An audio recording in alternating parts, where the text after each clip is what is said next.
السلام علیکم ورحمۃ اللہ وبرکاتہ۔ پیارے دوستو،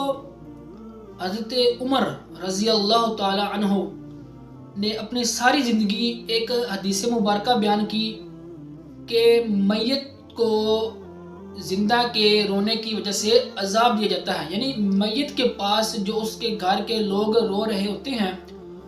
ان کے رونے کی وجہ سے اس میت کو عذاب دیا جاتا ہے۔ یقیناً آپ میں سے بہت سارے لوگوں نے یہ حدیث مبارکہ سنی ہوگی اور یہ مسئلہ بھی سمجھا ہوگا کہ میت کے پاس جو لوگ رو رہے ہوتے ہیں ان کے رونے کی وجہ سے میت کو عذاب دیا جاتا ہے۔ تو پیارے دوستو، یقیناً یہ حدیث مبارکہ موجود ہے حدیث کی کتابوں کے اندر۔ یہ حدیث بہت ساری حدیث اس کے ساتھ حضرت عبداللہ بن عمر جو حضرت عمر کے بیٹے تھے انہوں نے بھی اس کو بیان کیا، اور بھی صحابہ ایک دو صحابہ نے اس کو بیان کیا حضرت عمر سے کہ یہ حدیث مبارکہ نبی پاک صلی اللہ علیہ وآلہ وسلم نے فرمایا کہ زندہ کے رونے کی وجہ سے میت کو عذاب دیا جاتا ہے۔ تو جب یہ حدیث مبارکہ حضرت اما عائشہ صدیقہ رضی اللہ تعالی عنہا کے سامنے یہ پیش کی گئی کہ حضرت عمر نے یہ حدیث مبارکہ لوگوں کے اندر عام کر دی ہے کہ میت کو اس کے گھر والوں کے رونے کی وجہ سے عذاب دیا جاتا ہے، تو حضرت اما عائشہ صدیقہ رضی اللہ تعالی عنہا نے اس حدیث کی تشریح بیان کرتے ہوئے فرمایا کہ نبی پاک صلی اللہ علیہ وآلہ وسلم نے اصل میں کہ ان کے سامنے ایک یہودی عورت کا جنازہ گزر رہا تھا، تو اس وقت آپ صلی اللہ علیہ وآلہ وسلم نے یہ حدیث جو ہے وہ بیان کی کہ یہ لوگ رو رہے ہیں اور اسے عذاب دیا جا رہا ہے، اس عورت کو، اس میت کو عذاب دیا جا رہا ہے اور یہ رو رہے ہیں کہ اصل میں یہودی جو تھے، یہودی اپنے لوگوں کو وہ رونا سکھایا کرتے تھے اس طرح میت کے اوپر۔ تو فرمایا کہ ان کے اس عمل کی وجہ سے وہ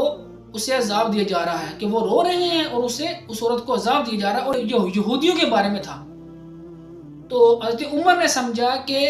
مسلمانوں کے لیے آپ صلی اللہ علیہ وسلم نے یہ حکم فرمایا کہ میت کے رونے کی وجہ سے اسے عذاب دیا جاتا ہے۔ تو اصل میں پیارے دوستو مسئلہ یہ ہے کہ مسئلہ یہ یہودیوں کے لیے تھا اور مسلمانوں کے لیے مسئلہ نہیں تھا۔ تو اس کی تشریح حضرت اما عائشہ صدیقہ رضی اللہ تعالیٰ عنہ نے فرما دی کہ میت کو اس کے آس پاس کے لوگوں کے رونے کی وجہ سے عذاب نہیں دیا جاتا۔ اسی طرح پیارے دوستو بات رہی کہ رونے کی، کہ جو اکثر ظاہر سی بات ہے جب کوئی بھی شخص فوت ہوتا ہے تو اس کے جو قریبی رشتہ دار ہوتے ہیں، ظاہر سی بات ہے اس کے جب اسے دیکھتے ہیں تو خود بخود ان کی آنکھوں سے آنسو آ جاتے ہیں۔ تو پیارے دوستو نبی پاک صلی اللہ علیہ وآلہ وسلم کی جب بیٹی، ان کے ہاں بیٹا ہوا تو وہ فوت ہو گیا، تو آپ صلی اللہ علیہ وسلم نے اس بچے کو اٹھایا اپنے گود میں، تو آپ صلی اللہ علیہ وآلہ وسلم کی آنکھوں سے آنسو آ گئے۔ تو صحابی رسول نے عرض کیا یا رسول اللہ کہ آپ بھی، یعنی کہ آپ بھی رو رہے ہیں؟ تو آپ صلی اللہ علیہ وآلہ وسلم نے فرمایا کہ یہ رحمت ہے جو اللہ تعالیٰ نے اپنے بندوں کے دلوں میں رکھی ہے، اور اللہ تعالیٰ اپنے بندوں میں سے رحم دل بندوں پر ہی رحم فرماتا ہے۔ تو پیارے دوستو اس سے یہ پتہ چلا کہ رونا بالکل جائز ہے۔ جو انسان کو غم کے اندر غم طاری کر دے اس کے اوپر اور اس کو خود بخود رونا آ جائے تو یہ رونا بالکل جائز ہے، میت کے پاس رونا بالکل جائز ہے، مگر پیارے دوستو وویلا کرنا، نوحہ کرنا یہ جائز نہیں۔ یعنی کہ آپ کو میں ایک حدیث مبارکہ سنا دیتا ہوں کہ حضرت ام سلمہ رضی اللہ تعالی عنہا صحابیہ تھی جو پھر بعد میں آپ صلی اللہ علیہ وسلم کے نکاح میں آ گئی، تو جب ان کے شوہر ابو سلمہ وفات پا گئے تو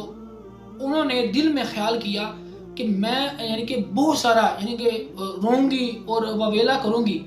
تو اس پر ایک عورت نے ان کا ساتھ دینا چاہا کہ وہ بھی ان کے ساتھ مل کے اس طرح وویلا کرے گی، نوحہ کرے گی، روئے گی۔ تو آپ صلی اللہ علیہ وسلم کو اس بات کا پتہ چلا تو آپ صلی اللہ علیہ وسلم نے غصے میں انہیں روک دیا اور کہا کہ تم اس گھر میں شیطان کو دوبارہ داخل کرنا چاہتی ہو جہاں سے اللہ تعالیٰ نے شیطان کو نکال دیا ہے، یعنی کہ وویلا کرنا اس طرح، تو یعنی وہاں پہ شیطان موجود ہوتا ہے، وہاں پہ شیطان آ جاتا ہے۔ تو اسی طرح پیارے دوستو میں آپ کو ایک اور حدیث مبارکہ سناتا چلوں کہ جب کچھ صحابہ کو شہید کر دیا گیا تو نبی پاک صلی اللہ علیہ وسلم کو پتہ چلا تو آپ صلی اللہ علیہ وسلم بہت غم زدہ ہو گئے، بہت آپ کو غم پہنچا اس بات کا۔ تو جب ان کے گھر یعنی جو صحابہ شہید کیے گئے تھے ان کے گھر والے، جب ان کی عورتیں جو تھی وہ بہت زیادہ انہوں نے رونا شروع کر دیا، ویلا کرنا شروع کر دیا، نوحہ کرنا شروع کر دیا، تو آپ صلی اللہ علیہ وسلم کو بتایا گیا کہ رسول اللہ ان کے گھر کی عورتیں جو ہیں وہ بہت زیادہ اس طرح رو رہی ہیں اس طریقے سے۔ تو آپ صلی اللہ علیہ وسلم نے اس شخص کو بھیجا اور انہیں منع کرنے کی کوشش کی، تو وہ شخص گیا، انہیں منع کیا، وہ نہ ہوئی، وہ واپس آیا، یا رسول اللہ وہ منع نہیں ہوئی، آپ نے اسے 2 دفعہ 3 دفعہ بھیجا، حتیٰ کہ اس نے کہا یا رسول اللہ آ کے کہ وہ ہم پر غالب آ چکی ہیں۔ تو آپ صلی اللہ علیہ وسلم نے جب دیکھا کہ وہ باز نہیں آ رہی تو آپ صلی اللہ علیہ وسلم نے اسے حکم دیا کہ جاؤ جا کے ان کے منہ کے اندر مٹی ڈال دو۔ اس طرح آپ صلی اللہ علیہ وسلم اس طرح غصے میں آ گئے اس عمل کی وجہ سے کہ جو یہ واویلا کیا جا رہا ہے ان کے پاس، اس میت کے پاس۔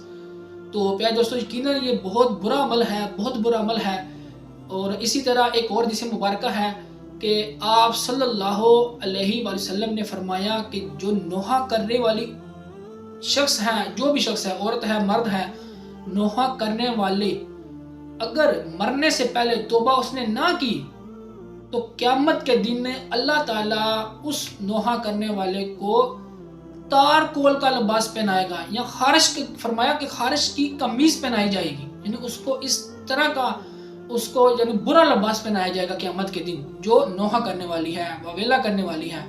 اور اسی طرح آپ صلی اللہ علیہ وسلم نے عورتوں سے، خاص کر کے عورتوں سے، کیونکہ یہ جو ہے وہ خاص کر کے عورتیں کرتی ہیں، اس طرح کا واویلا کرتی ہیں،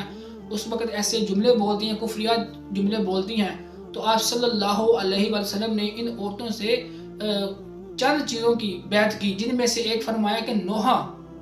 یعنی کہ نوحہ نہیں کریں گی عورتیں، اس پر آپ صلی اللہ علیہ وسلم سے بیعت کی کہ یہ رک جائیں، مگر حضرت عائشہ صدیقہ رضی اللہ تعالیٰ عنہ فرماتی ہیں کہ عورتیں اس سے باز پھر بھی نہیں آئی، انہوں نے اس کی پاسداری نہیں کی، اور اس طرح انہوں نے وہ اپنی وہ بری جاہلیت کی جو عادت تھی اسے جاری رکھا۔ تو پیارے دوستو یقیناً یہ بہت برا عمل ہے، اس طرح واویلا کرنا، نوحہ کرنا، اس طرح کے جملے بولنا جو اللہ تعالیٰ کے ساتھ کفریات جملے ہیں۔